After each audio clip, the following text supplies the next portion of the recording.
Motivate دی world کے معزز سامعین السلام علیکم۔ ناظرین گرامی، آج سے 70 سال پہلے کی بات ہے۔ ایک معمولی خاندان کا 11 سال کا لڑکا اپنے ذاتی سے کہہ رہا تھا، میں ایک دن اپنے ملک کا حاکم بنوں گا۔ اس کا ساتھی کھلکھلا کر ہنس پڑا، یہ کیسے ممکن ہے؟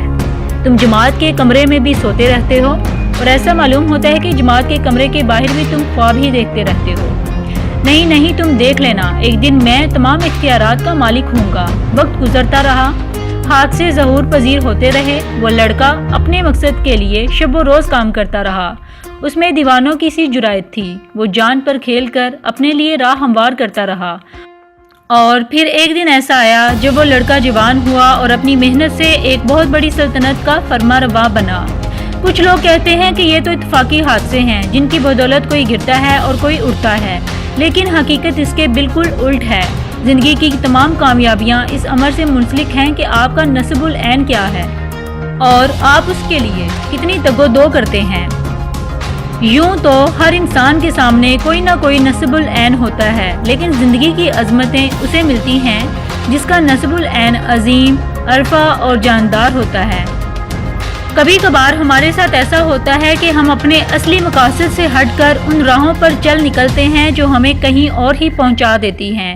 اگر کوئی شخص یہ چاہتا ہے کہ وہ ایک اچھا باپ بنے، لیکن وہ اپنے بیٹے کے لیے کوئی وقت نہیں نکالتا، اس کے کاموں اور اس کی باتوں میں قطعاً کوئی دلچسپی نہیں لیتا، تو ہم وثوق سے کہہ سکتے ہیں کہ اس کے پیش نظر کوئی اور ہی مقصد ہے۔ اس کا نصب العین ایک اچھا باپ بن کر دکھانا نہیں ہے۔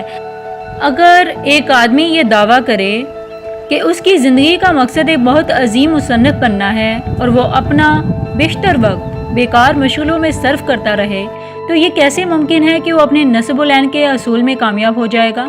یہ سچ ہے کہ جن چیزوں کو ہم دل سے پسند کرتے ہیں ان کے لیے ہمارے پاس ہمیشہ بہت سا وقت نکل آتا ہے اور ہمیں کبھی یہ شکایت نہیں کرنی پڑتی کہ ہماری قوتیں جواب دے چکی ہیں۔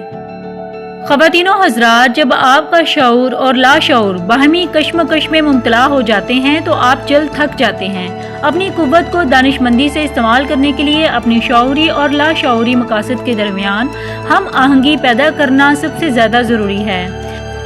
اب یہاں آپ اپنے آپ سے سوال کیجئے کہ وہ کون سی دلچسپیاں ہیں جن کی طرف آپ سنجیدگی سے کھینچے چلے جاتے ہیں، اور وہ کون سے کام ہیں جو آپ کے لیے سب سے زیادہ پرکشش ہیں۔ کن ہنگاموں میں آپ اپنے وقت کا زیادہ حصہ صرف کرتے ہیں۔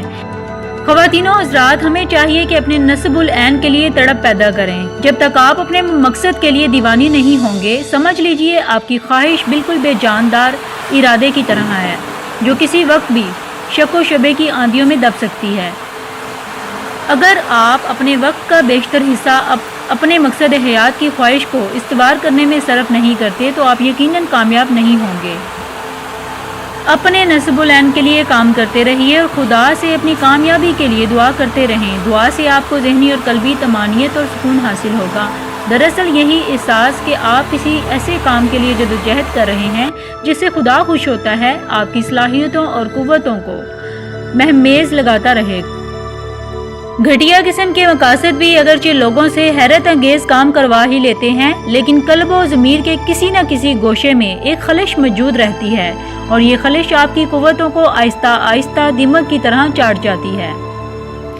اگر آپ کا کام اس نوعیت کا ہے کہ آپ کی قابلیتوں اور صلاحیتوں کا مکمل استعمال ممکن نہیں، تو آپ جلدی اکتا جاتے ہیں اور یہ اکتاہٹ تھکان کا روپ دھار لیتی ہے۔ آپ سوچنے لگتے ہیں کہ آپ کی قوتیں اتنی کم اور حقیر ہیں کہ اس کام کے لیے ناکافی ہیں، چنانچہ آپ آہستہ آہستہ ناکامی کی طرف پھسلنے لگتے ہیں۔ امید کرتی ہوں آپ کو میری یہ ویڈیو پسند آئی ہوگی۔ میری مزید ویڈیو کے لیے میرا چینل ضرور سبسکرائب کریں۔ بہت شکریہ۔